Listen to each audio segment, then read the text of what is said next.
Right there. I do. And I have some liquids, and then mine kick off right behind. Great. And then looks like we're finally getting it.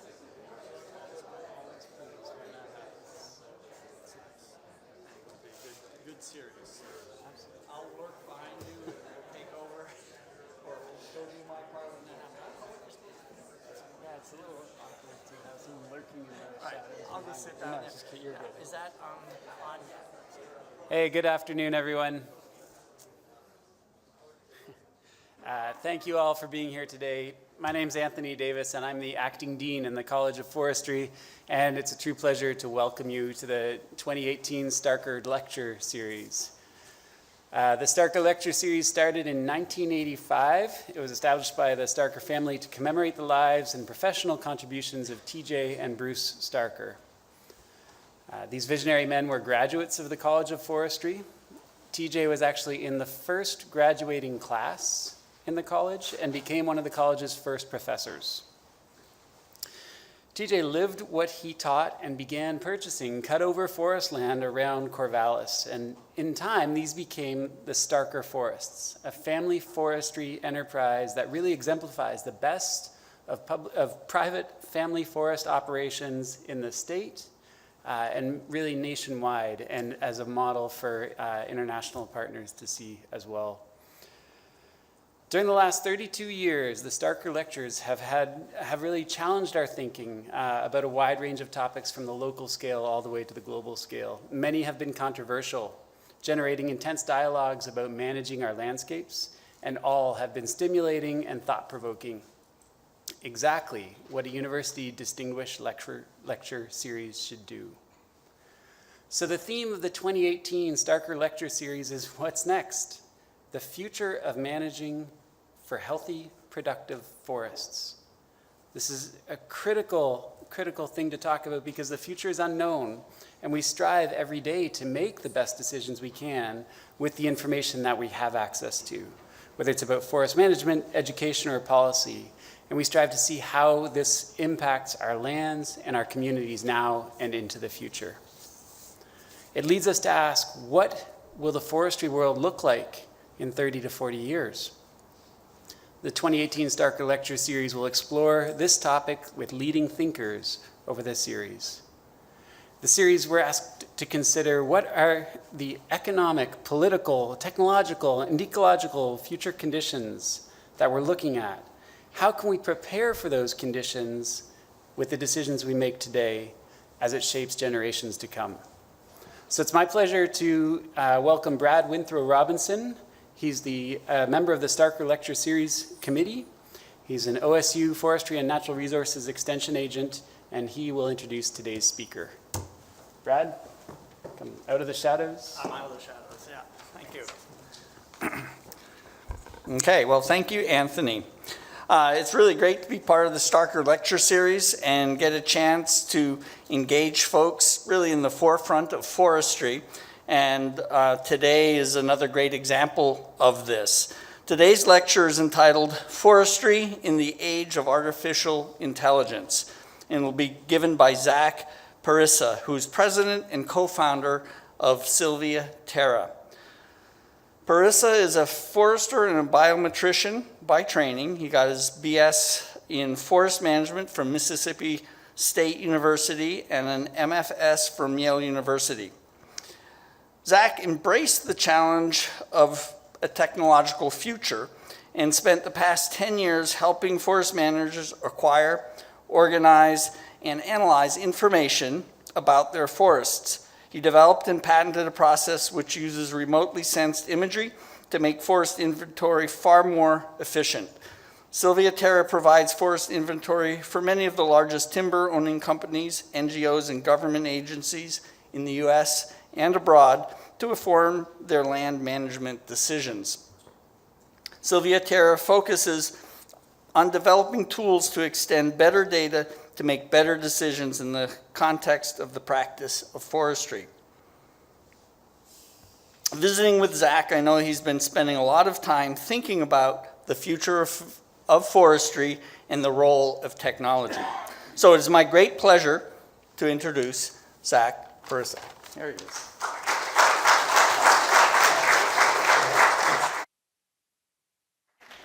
All right. Brad, Anthony, thank you so much. Thank you all for having me as a guest. Thank you to the Starker family and folks at Starker in general for hosting this thing. It's fantastic to get to ask big questions, and this is a big question. What's next? And as open-ended as that is, and as exciting as that is, I picked off a little piece here that I hope you all enjoy, Forestry in the Age of Artificial Intelligence. I think the title might elicit some eye rolls from some excitement from others, but really, generally, like Brad said, to kind of take a step back and look at the role of technology and what is next. What can we expect to participate in as we grow the forests of the future, as we design them, and as we participate in that sort of ongoing conversation. But before we get started, as I was sort of dwelling on this question, what's next? It really became evident to me that that's not an unprecedented question. That's something that's been confronted from the start of forestry, at least in the United States, and I imagine elsewhere as well. But These three careers, these three folks that I have kind of posted up here before you are people that I admire and whose careers I've found interesting and informative. And they're people that have confronted this very same question when they set out on this. When Ehlers, when he set out, there were changes in the context, the social context that he had to act in to perform as a forester to design the forests of the future at that time. He started before the Forest Service was even officially formed, and the social context was fire, concern over fire and conservation, the trade-offs between conservation of a national forest, whether we should even have such a thing, and production. It was the close of the frontier, end of manifest destiny, and the idea that we were all going to expand and build houses. And his task was mapping that out. Lewis, so Grosenbaugh, an amazing biometrician, similarly had a social context shift as well. Post-World War II, at the end, just at the end of Ehlers' career, post-World War II expansion, again, building suburbs, providing wood for that, being able to yield information, but also during the span of his career, confronting the environmental movement, trying to navigate that and met out how we should deal with those changing social values and how we should etch that across the landscape. And then Jim, who I guess I really wanted to put an OSU grad on this, so Jim Arney, as many of you might know, biometrician practicing, and his, in the time that Jim's been practicing, 50 some odd years, again, there have been rather dramatic changes in the way that we use computers, the way that we communicate, and the way that we mean to use and talk about environmental repercussions to management. Spotted owl, for example, for the Pacific Northwest. And so for each of these, Ehlers dealing with mapping technology. Louis Grosenbaugh, so if you don't know, he worked with Bitterlick and others to bring the PRISM, variable radius plot cruising, to the United States. And for the duration of his career, from the 40s to the 80s, was advocating strongly for the use of that, with the reloscope as well. And Jim developing FPS, a combined inventory, growth, and decision support system. So each of them sort of working with the technology that they had available to confront the issues. And so, oftentimes when we talk about technology in forestry, the gut sense is what's next? Well, it's going to be more of the same. And really looking back, the evidence is actually that our profession is actually very much in flux. And I would argue, that rather young. And so it's an exciting time. And we would do well to look at the way they examined and worked with social context and the surprises along the way as that changed, and the technology that was sort of rising up around them to deliver solutions to a society that still needs forests and will going forward. So that's our task here. So what awaits the next generation of foresters? I would submit to you that it's probably going to be social change, things that we won't be able to predict. As much as we spend our time trying to predict how trees will grow, and arguably doing a pretty good job of that, we may not be spending enough time talking about how society is going to change and what type of trees and what forest design is actually going to be most useful to them. And so that's, to me, that's next. Examining our social and technological context and moving forward as best we can. And so when we start to think about the social context, and just as a public service announcement, I'm going to be sharing a lot of just my opinions here. And so my real hope is that when we get through this, that it sparks conversation. And so I'm eager to hear your thoughts about this. But I would submit to you that one of the biggest changes that's happening right around us right now is a new and sort of increased demand for information from consumers. And when I talk about consumers, I'm talking about both kind of large consumers, Home Depot, Lowe's, Walmart, those types of places, IKEA, but also individual consumers. People are demanding they want a narrative, and they're paying more for a narrative about the product, because what marketers have discovered is that the things that we consume consumers believe that speaks about who they are. And so just for a little example, this is an Honest tea. It's something that I think I picked up on campus. And for them, being able to say that it's USDA certified organic, that it is fair trade, and I thought there was one more on here. That they provide 1% back to the environment. That's important to them, and because they believe it's important to us to provide some narrative about the story of where this thing came from. They want to put a stamp on it that leads us to believe something good about it, and therefore good about consuming it. And the trend that we're looking at is that this is going to increase. That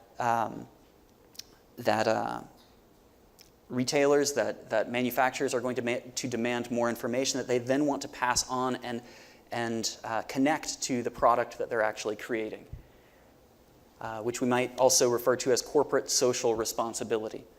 So for a number of these companies like McDonald's, IKEA, and Procter & Gamble, they've created blanket statements saying something like by 2020, all of their packaging is going to come from sustainable sources without any real clear definition of what that is, and then passed that on to their suppliers, International Paper, Georgia Pacific, to say, just make sure that this is happening. But the idea is that every one of these packages, every one of these bottles, every piece of paper, every napkin, it has some story. And that story is spatial, and it goes all the way back to a tree, and it goes all the way back to the people that were involved in delivering that to us. And they want to connect the dots on that. Not only for our edification or our belief that the product itself is good, and however that connects to us personally, but also to ensure the sustainability of their supply chain. At the scale that they're operating at, to know that the place that they're operating is going to continue to be able to provide that product. So that's just sort of like some of the bigger pieces of the social context that I think about a lot when we're developing products and developing technology at Silvia Terra. But there's also sort of this broader context of a couple of things. And one of those is data. A massive amount of data, much more than we had a decade ago, and we're slated to have much more 5 years from now than we, maybe double what we have right now. And in that, like in sort of this deluge of data, which are from a number of sources, one of those is from images of the Earth.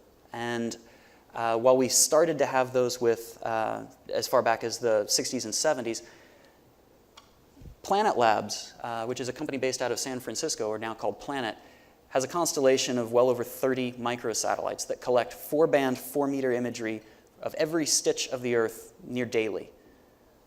And that is unprecedented. That is a change. That is a radical shift. And so it becomes a question of A, how do you even handle that? And then B, what do you do with that? UAVs might be something that a lot of you have seen. A lot of your professors are probably working with them. A lot of landowners, small landowners are working with them. A lot of 13-year-olds after this last Christmas are working with these. And they are collecting images. They're collecting images of all sorts of things. And as they are, the question becomes, how do we use those? How does that become useful? How do we stack this in to actually create something that we care about? How do we go from data to information? Another one is smartphones. So for this one, most everyone in here probably has some type of cellular device. And in that cellular device, you have a number of sensors within that. Cameras, perhaps, motion sensors, a GPS, obviously cell tower communication device. And with that, the phone has the ability to register that you are here. And that's important.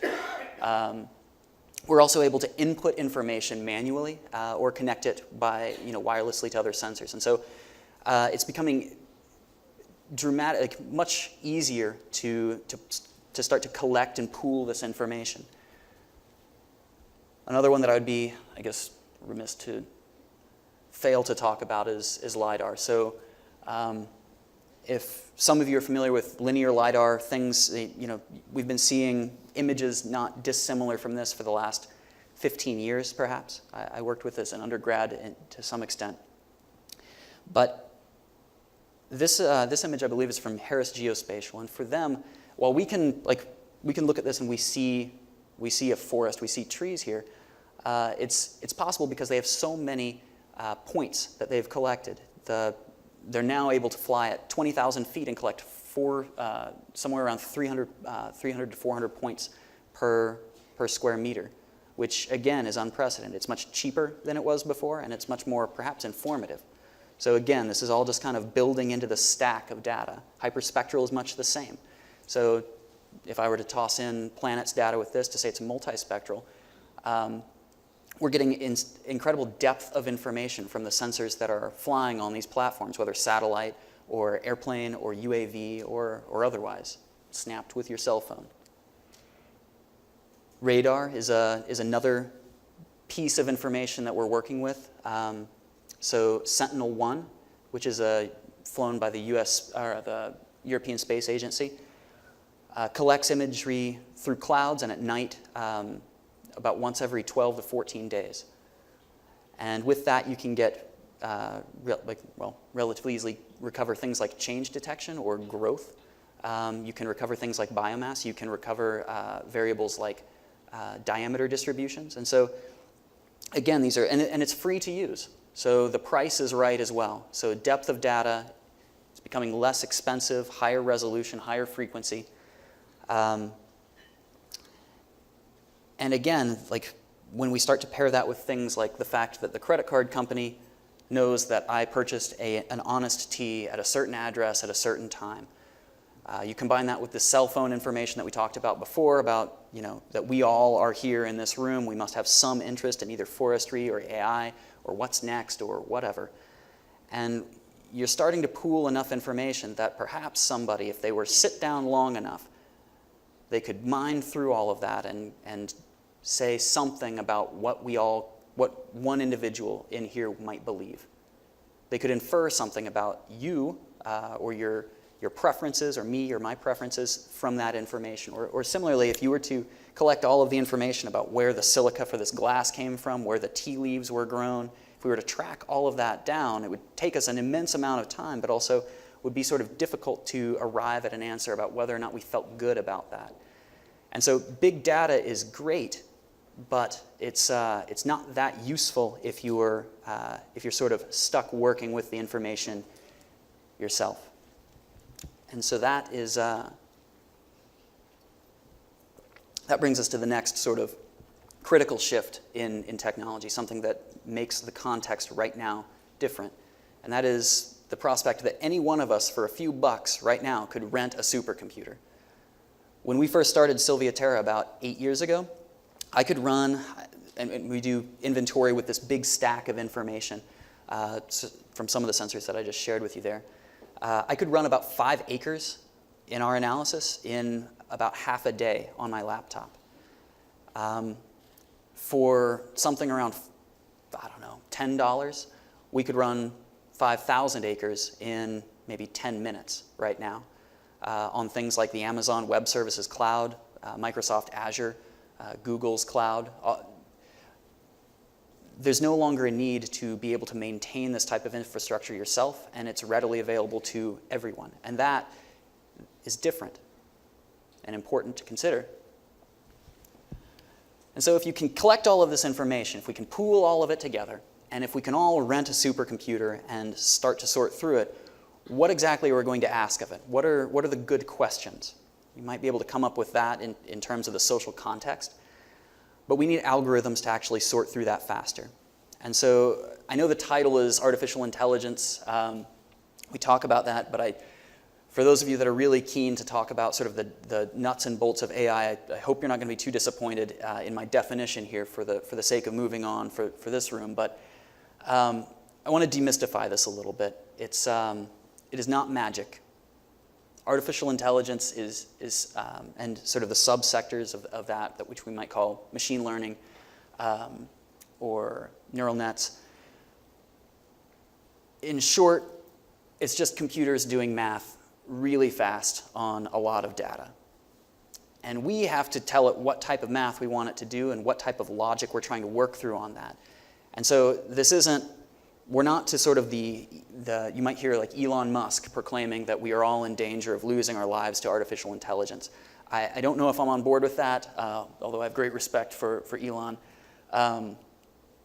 For the sake of right now, it's just math very quickly so we all are not stuck with our calculators and terabytes of data sitting in front of us. And so this is a question that I ask myself all of the time. So what?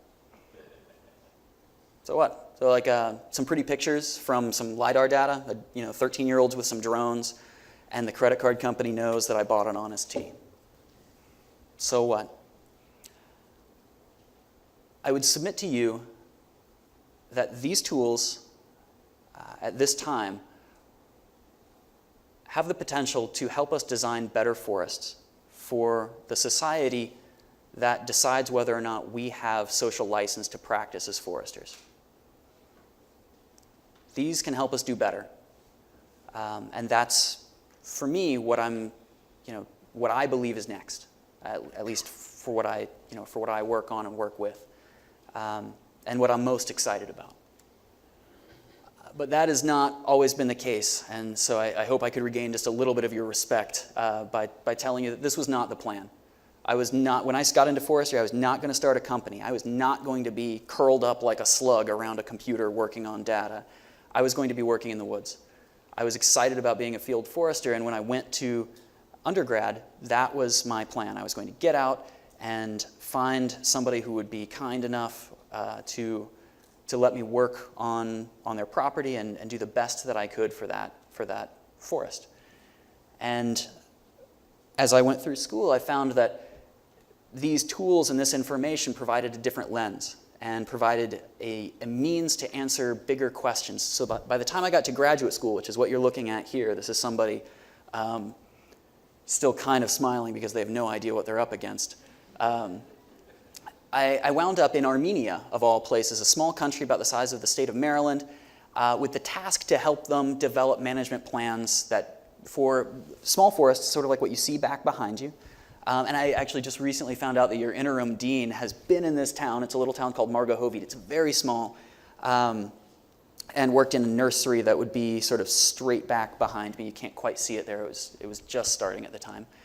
But for them, they wanted they wanted help developing a management plan for a number of things. They wanted to develop economically. They wanted to be able to collect raspberries. They wanted to have some habitat for birds, sort of like a graduate student's dream, right? So, and I was going to work on models to help them develop a management plan for that could satisfy those types of objectives. And so I show up, I start talking with them. They tell me they have an inventory, which sounds great because I'm definitely going to need one of those. And it gets translated. I was expecting numbers, but whatever. It comes back to me, and it was a 1960s Russian forester's walk through the woods. It was his notes, and they were thorough notes, but it was, walked on south face of slope, many oaks, few beech, young pine, and not exactly like it was. I was deflated. The smile was gone, if that is a smile. And I saw like the task at the time was take a small budget, get an inventory of this whole thing. And don't just get an inventory of some stands. Don't break this up into stands. Be willing to consider the complexity of the forest, meet it where it is, at the scale that it is. And so that's sort of where we got our start. I looked at this same type of things we just looked at. These sensors they're providing free data. Compute time is pretty cheap.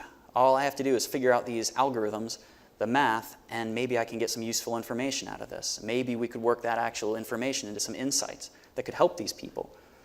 I could be a forester. And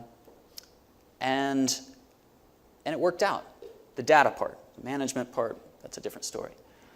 And that's where Silvia Terra really started. I'd worked in industry before, and so, the reason that I hope my perspective is useful to you or interesting to you is that is not that I work with these necessarily. Lots of people at this university work with these tools, but rather that most of my time is spent talking with folks in industry at some of the largest landowning companies in the US and abroad, with folks in government, and hearing sort of about the questions and concerns that they have, and hearing about how they think these tools can actually be used in their management, in the context that they exist in, not just sort of, and they're willing to tell me that they don't care about pretty pictures of LiDAR. Because if we can't train a computer to actually pick out the trees from that and measure them and provide that in a meaningful, as meaningful information, then it's relatively useless. I mean, it's pretty, but it's useless. And so this is, so this is our team, and we've developed tools that do this, that try and help figure out, can we measure fewer tree heights? Because those are pretty expensive to measure. Can we use this imagery to reduce the number of plots? And can we manage cruise data a little bit better to start to be proactive in recommendations about where we can allocate effort in a forest to make and design a better forest for the people that care to have it. And just to kind of give you a little sort of the rundown there, boiling all of that data down, effectively all we're trying to do is we are still using we measure plots. We measure things on the forest, and those are the things we care about. And all that imagery is the stuff we don't care about, but it's cheap and it's easy to get measurements wall to wall.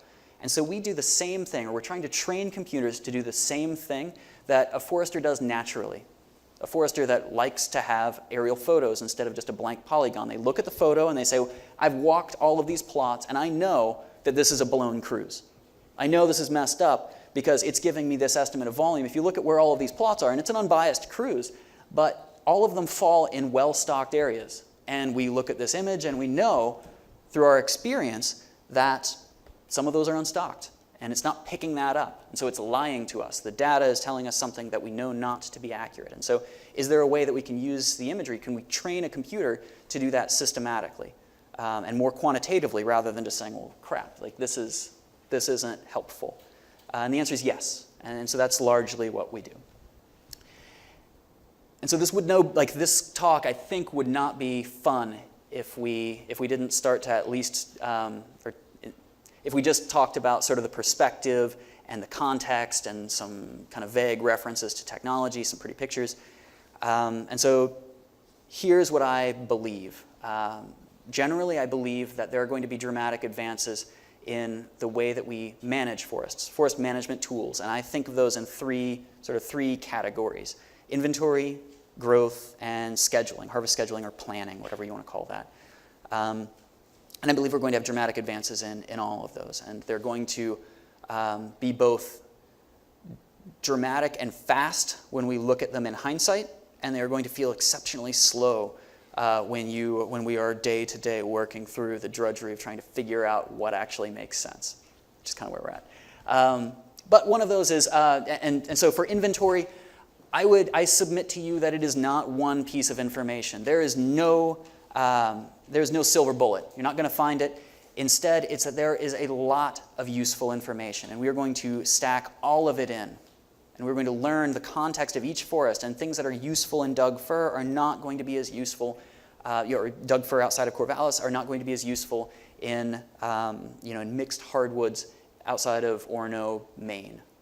Or in outside of Starkville, Mississippi, in pine forest in that section. So we're going to learn a lot, and we have been over the last years, but it's going to kind of be an all-of-the-above approach. Multispectral data is really great at differentiating species, especially when you have multiple time periods. Actually, only when you have multiple time periods. Radar is good, but not as good as LiDAR, but radar is more expensive. So we are going to start to think about the return on investment from inventory itself. It's not going to be viewed just as a cost center. Instead, it's, I'm about to pay $1 more for this inventory. You're telling me I can use radar and it'll cost me $1 extra. It's more than that, but for the sake of argument. Are you going to make more than $1 for having used it? It's the same question, really, that we should be asking ourselves, even if we're cruising. No imagery, just plots. If I were to put in one more plot, it costs $35 per plot. On average, do I expect that I will make more than $35 back from having installed that? rather than just by habit saying, well, I cruise 1 plot per 5 acres or whatever, because it's a large cost. And more than that, it's not just the cost, it's what we're talking about here. It's the value of that precision. It's being willing and using these tools, these type of analytical tools, to dive in and actually say, all right, well, I could make a lot of silvicultural decisions on this property. Let's say it's A to Z, 26. And if I had perfect information, I might have selected silvicultural pathway B. Now, if I have an imprecise cruise, like that blown cruise that I just showed you, would I have selected something else? And would that something else have cost me money? Would I have failed to fertilize? Would I have failed to thin at the right time? And if that's true, then how much more information could I buy? How much more precision could I buy to prevent that from happening? How many more plots would we have needed to install? How much more LiDAR would we have needed to collect to prevent that from happening? And that's what this curve is. So sort of cost of management mistakes on the black line. And these different lines are different technologies. Using a prism was modern technology during Lou Rosenbaugh's era. And he had to fight to make that work. He had to fight to convince people that that was effective. We all take it for granted now, but that was hot stuff back then. And so on this curve, you could take any technology, any stack of data and compute power and analytics, or just plots themselves taken in different intensities, and say, all right, well, it costs more for additional plots, or it costs more to add LiDAR, but how much is this technology actually going to save me? And these are the types of questions we need to be asking more of, rather than what technology is cool.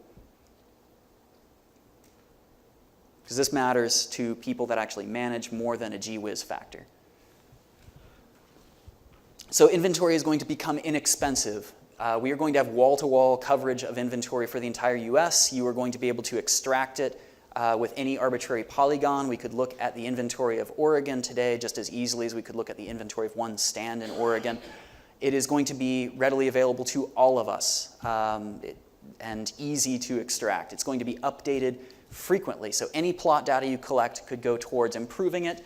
And if you looked at a certain stand, and I think what we're looking at is spruce basal area and these are 15-meter pixels, so about the size of a 20th acre plot. And behind each of these is a tree list that we could merchandise. But the idea is we would look at any one of these stands and say, the precision that is worth it to us is higher than what we have, and that's what I qualify as a good inventory, and we could clarify a least cost path to getting that level of precision. Is it more imagery that we need? Is it more plots? Is it a different model? This is going to happen automatically behind the scenes. You're not going to have to manage this. And so there's going to be loads of information available, and hopefully in a relatively easy way to extract. Growth is going to improve as well, and in that vein, we are no longer going to be growing averages.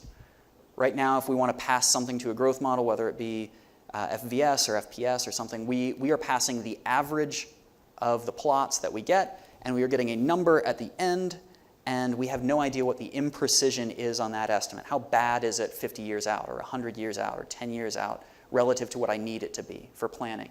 So precision is going to be included. It also is going to be improvable and hyperlocal, so it's going to be related to the inventory information that you have collected. Basically, you're going to be able to project any stand with these freely or readily available forest growth tools, community supported, and integrated with inventory. And so every plot that you collect to improve your inventory is also working to calibrate your growth model, so it's not a special effort. And when we start to work on how that ties into planning, the idea there, again, is to provide robust suggestions to a forester as to what might be a reasonable silvicultural solution. Being able to actually use the imprecision estimates from the inventory and the growth to run something like a Monte Carlo simulation, it's relatively simple, to say, how sure are we not only of the results of this forest, but of our belief in what the market is going to yield? Even if we get gains in net present value or like in return from building these tools out, the truth of the matter is if you're projecting even more than a couple of years, then the biggest lever is the market. That's where the biggest returns are going to come from. And nothing that I've talked about necessarily is going to help too much with projecting that. However, if we look at historic information, we can at least have an idea of how much fluctuation can we expect in the price of Doug fir. And how can we build a robust forest that's going to be able to provide for that if that's what we're selling into? Or, and similarly, being able to manage or develop plans at multiple spatial and temporal scales. And for this one, what I'm talking about is the idea that stands are not homogeneous. We tried, it doesn't work. And if we're able to collect that high resolution, high frequency information, then we need to be able to separate those out into potentially smaller management units that have the potential to provide value in for different value streams. So how much more deer habitat can you provide if you choose to thin at a different time or thin harder? How much more turkey habitat? How much salamander habitat? How much additional groundwater infiltration, which goes into a municipal water system? We need to be able to tie these in easily and directly to make it possible to facilitate a market that allows people to make payments to landowners, small and large, to augment their management to achieve these alternative goals. We're not stuck just managing fiber or for dimensional lumber. So again, complexity, being able to work with a multi-aged, multi-species forest and consider heterogeneity at scale.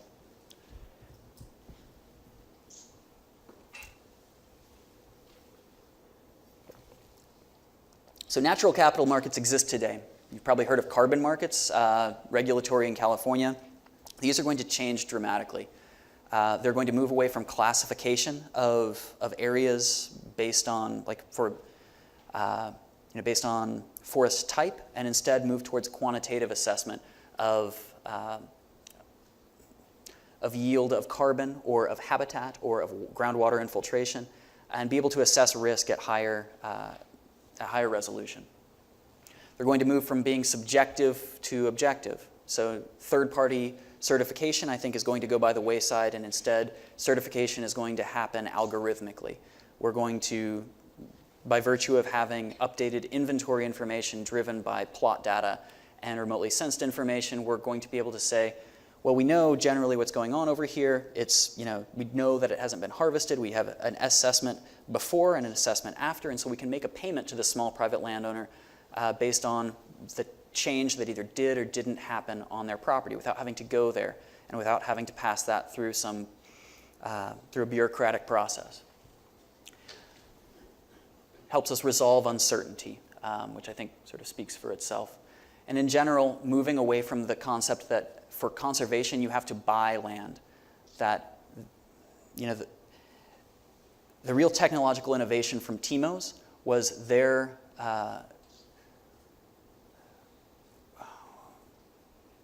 fact that they split land from mills. They made land, they opened up land or exposed that land to multiple markets, usually fiber markets or timber markets, and they valued the land explicitly for those values. And so when you see transactions like what happened a couple of years ago in Montana, where the Nature Conservancy bought 150 some odd thousand acres in Montana from Plum Creek, effectively what's happening is, in that case, they're saying that the value stream has shifted dramatically from being one where it was focused mostly on production of trees and timber to be sold into consumptive markets, into purely saying it's a conservation market. And the interesting aspect to this is that they still have to harvest in order to achieve the conservation goals that they have, and that becomes a communication problem for their primary constituents. And so what I believe is the future of these markets is instead to say, we're going to split the value streams. And you see this a little bit with some of the more innovative TIMOs like conservation forestry and with lime timber, where they're selling into easement markets. But these rental markets are going to, instead of being 99 years, they're going to be 1 year. So they're going to be very quick. They're going to be They're going to be related to remotely sensed measurement, so you don't actually have to set foot on the property to verify what's happened. And they're going to help provide a means by which people can augment management on property that they do not own, or for landowners like Starker to basically to get more value from the property and to maintain social license and be able to communicate more effectively about the positive impact of the management that they're conducting on that property. So, new value streams. And that's exciting because that means more valuable forest. And more valuable forest really means that society recognizes the value of the work that we're doing in these forests. And so that to me is exciting. Right. So I think when people talk about artificial intelligence, there are two ways of looking at it. Either people are excited and optimistic, or it seems like a scary thing. And so this is a question that I get, or I got when I was talking about this with some friends, right?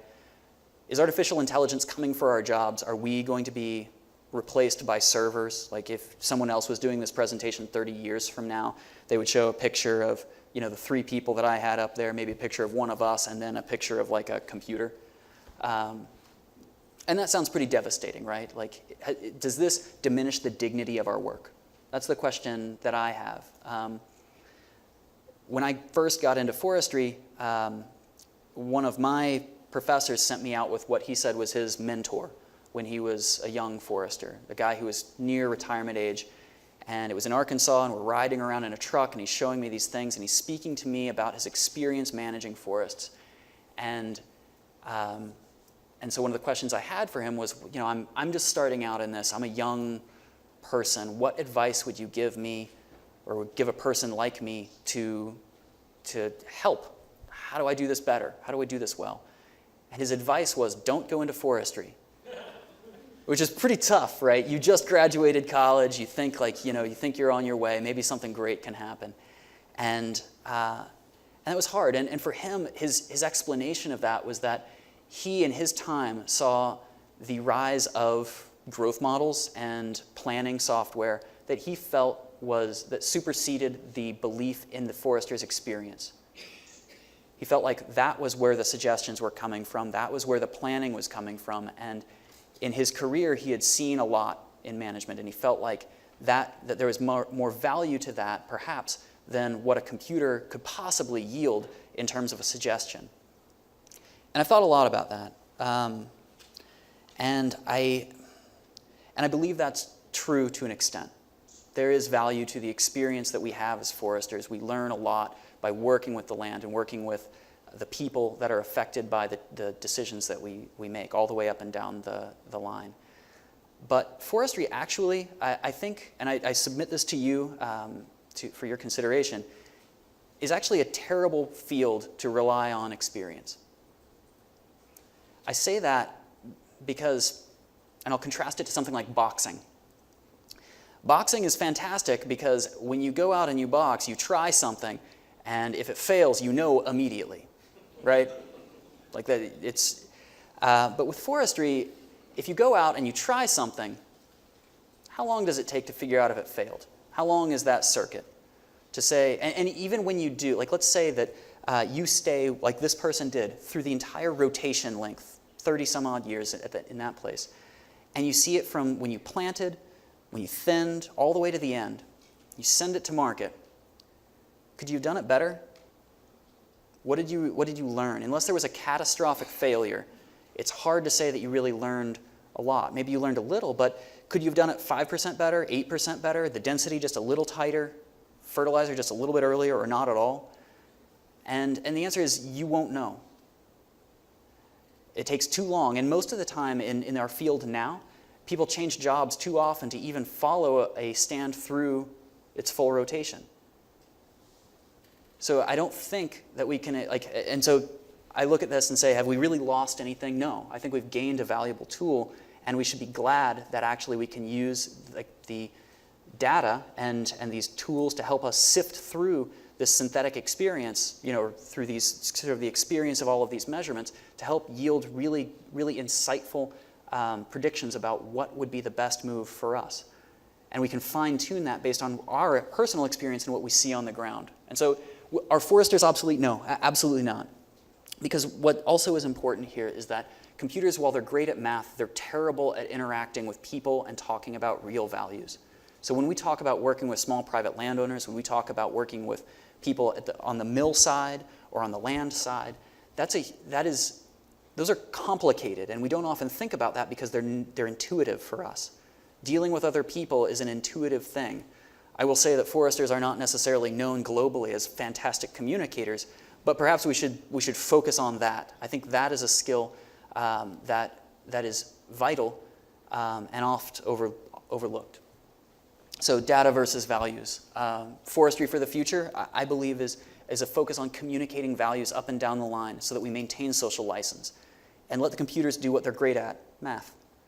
And let these data sources do what they're reasonably good at, which is collecting inexpensive information that relates to things we actually care about, and use that. So what's changed? And what's next? I argue that the social context has always been changing. It will continue to change. And largely, we kind of see where the wind is blowing.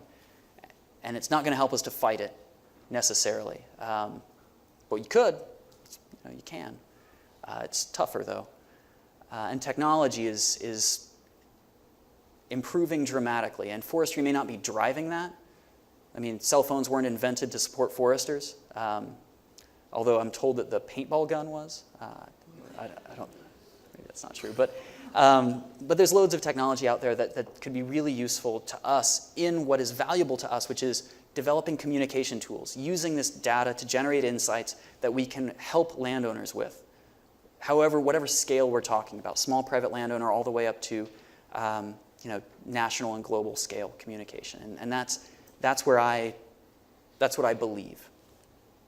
And so just for fun, this is Redwood National Park on your left, and some private ownership on the right. And each one of these pixels, green is darker, kind of heavier green is heavier basal area of redwood. Blue is, my recollection is that is Doug fir, and then the reddish, which makes it purple, is tan oak kind of mixed in there. And these are parcel maps overlaid. And each one of these parcel maps has a name attached to it and an address, and those are people, and that's land that they care about, that they own for some reason or another. And in the United States, right now, private landowners are underserved. Most of them don't have a management plan. And so I see a tremendous amount of work for foresters ahead of us to be able to take this data, move it to information and insights that helps these people make decisions that are meaningful to them about the land that they have. That's what I'm excited about, and I'm excited about building tools to make that possible. So with that, I'll open it up for questions. Thank you all very much.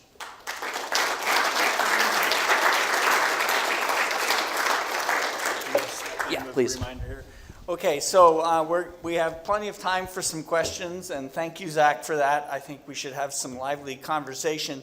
The room is fairly small, so you might think you can just speak up and your question will be heard, but we are live streaming this, and we're also going to be having this available for streaming later. So we have 2 microphones on the side, and we ask that you take your question to the microphone so that not only Zack and everyone in this room can hear us, but also the people online. Thank you. Yeah, and can we bring up the house lights just so everybody's on the same? Good call. All right. Excellent presentation, Zack. I love all the pictures of the air, especially that last one of the private land with the Doug fir and the tan oak. And it just made me think about the privacy issues. I mean, there are a lot of people, I work with private landowners, there are a lot of people that don't want you on their property.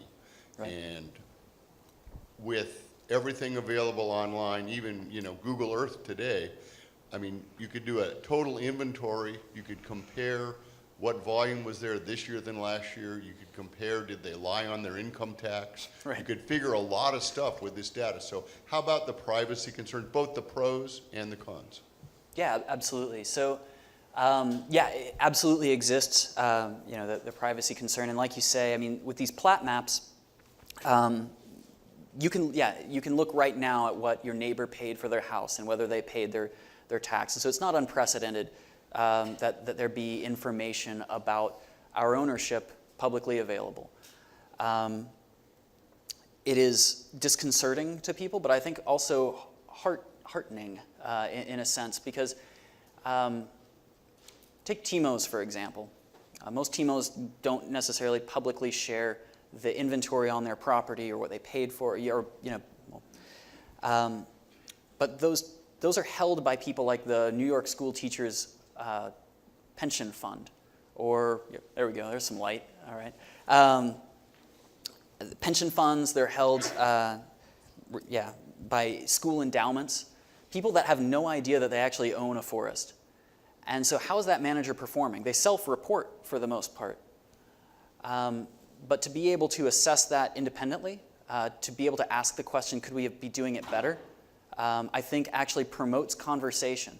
And when we do it well, it makes telling that story that much easier. Maps resonate with people. And I even considered talking with you all about how those three careers all had to do with mapping and mapping at better resolution and telling a story, because that's what people care about. They care about these little, sort of 1% for the environment. They're telling themselves a story about themselves and the things they engage with. So, the cons, maybe somebody else gets to tell your story for you. I went out on Starker's, on the Starker family's property today, and they're exceptional land managers. I mean, it's exciting to see the work that they're doing and the care that they take with it. And I was excited that they got to share their story with me. I was thankful for that. But if somebody else were to take information like this and tell Starker's story for them, would they be happy with that? Would it be fair? Or would it be fake news? I don't know. But I worry about that because I feel like our social license to practice has been compromised in the past as foresters. And the results of that are sort of top-heavy legislation that is often misguided. And so I fear the potential that this information is available and is abused. And I don't really, and so I'm interested in your thoughts about that. But I hope that we can be better storytellers and that we can seize that narrative and demonstrate the value of the work we do. Thanks. Next, yeah. Go for it. I was curious, you mentioned Plum Creek and the TNC. Oh, no. And Okay. the fact that they're managing this 150,000 acres, but it's a broader question. But on forest fires and such, we've had this policy that tends, with this social contract, to end up being let it burn. And so my question is, will society come back to a more balanced situation with the forest? Because around the Deschutes, we have a lot of little houses and people are very afraid of their houses burning down. So they're doing a little better job of doing some burn prevention and such. But California's had some tremendous fires, and it seems like some better government and local management might Right. be in place. So I'd love to hear your comments. Yeah, fire is, so absolutely you can use things like this to demonstrate something like fire risk. And fire is a freighted question.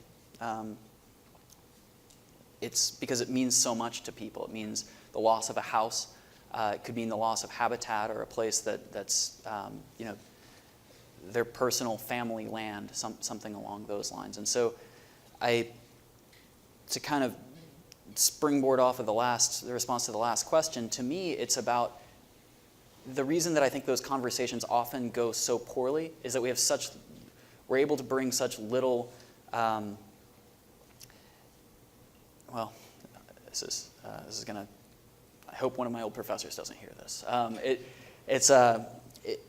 Is that we don't have much information to have a constructive conversation with one another. So if we were to go in thin, maybe that would create some jobs. Maybe that would be sent to market somewhere. Maybe it would negatively impact habitat for one species. It would positively impact it for another. It would reduce fire risk that it might spread and burn these houses over here, which would create this much these kinds of problems that we would have to react to this way, this much cost. And so it sounds highly quantitative or really driven by dollars, But I think also if someone were to say, like, I don't want you to thin because that's bad for the forest, well, I'd want to sit down with that person and say, well, okay, cutting trees is bad. All right, well, what specifically do you not want to happen? Do you not, like, is there an animal's, like, is there habitat that you want to preserve? Is it carbon? Let's look at that. What is the risk of fire? What is the risk of that carbon now being entering the atmosphere because of that fire? And so that professor would call me a positivist right now. And that a positivist is a person that believes that bringing data to a conversation somehow makes that conversation better. And I would, which is not true. So data bad, but meeting people where they're at with their story and asking them to explain what it is what do they not want to happen, what do they want to happen. Those are fair questions. And while data doesn't answer that specifically, it at least gives us a point of reference to say, look, I hear that you care about elk. I care about elk too, and elk habitat. We've looked at it 15 different ways, and I really think that thinning and de-risking, like bringing the fire risk down, actually has a more positive impact. And I'd really appreciate it if you could consider that. And either they can or they can't. And we'll leave that to the politicians. I don't know. I hope that answered your question. So right over here first, and then you, yeah. Thanks for coming, Zach, and sharing your knowledge with us. It's great. I'm curious your thoughts about the tremendous investment we have made and continue to make in this country in the Forest Inventory and Analysis Program, FIA, and how you see that going forward in the future, that wealth of plot data merged with some of these new tools for analyzing data. What's the future of FIA? The future of FIA. Thank you for asking that question. I regret that I didn't mention it before. FIA is one of the most valuable things that we have available to us, I believe, going forward as foresters. It's providing that sort of synthetic experience because if you aren't familiar, it's a system of plots that the government has paid for across the United States, roughly one plot per 6 square miles of forest, and they revisit those every about 5 years, sometimes less, sometimes more. Some states have greater density than others. They pay a little bit more. And it gives us a great sense of what's going on at the grand scale with our forest. And you can use that, you can pair it with imagery to really refine that scale. It's an incredible resource. It's telling us a lot about growth. It's telling us a lot about mortality. It's an incredible asset that if you write your congressperson, please tell them thank you for making that available to us, because it provides the basis by which a lot of mills make decisions about whether they're going to build a new mill. Will there be supply for them? It's the basis upon which we can make assessments about habitat. Do we have more forest or less forest? Better for deer, worse for deer? And so, we couldn't do our work without it. We use it to develop diameter-height relationships that we use as sort of baseline that we then add information on for individual landowners. It's, the Forest Inventory and Analysis Program, the revised version it's one of the greatest assets to our profession. Thank you. Yeah. Hi, thanks for coming today. Pleasure. So when I look at Google Maps at forests in Oregon, or when I fly over Oregon forests, I see it's pretty obvious. You see a lot of clear cutting. Sure. Do you think in the future that robots, the way forests get harvested today, you have machines, people with machines. Yeah. Do you see the future like 50 years out where you don't have to clear cut anymore? You just have a robot goes in, pulls out the trees, takes them to market, and they get sold. Do you see the future of not having to clear cut in the future for that reason? Sure. I see a future where you may not have to clear cut. It could be I think, it could bring down the cost of small-scale logging and processing that wood and transporting that wood. But I don't think that would mean that we wouldn't clear cut, because I think there are situations that it's ecologically advantageous. If that's if sort of one argument against it might be, well, it creates vast amounts of habitat that we don't, that's not useful to us. It's bad. I wouldn't look at it in the strict sense that way. So would we have the option? Yeah, I believe that we will. I think there's, again, on the Starker property, we saw some of the most advanced logging systems that are currently being used in the United States. And they are smaller, they're lighter, they create less soil compaction. But with owners, especially like the Starkers, where they have a long-term interest in the health of that system and its ability to produce trees and value in general to society in the long run,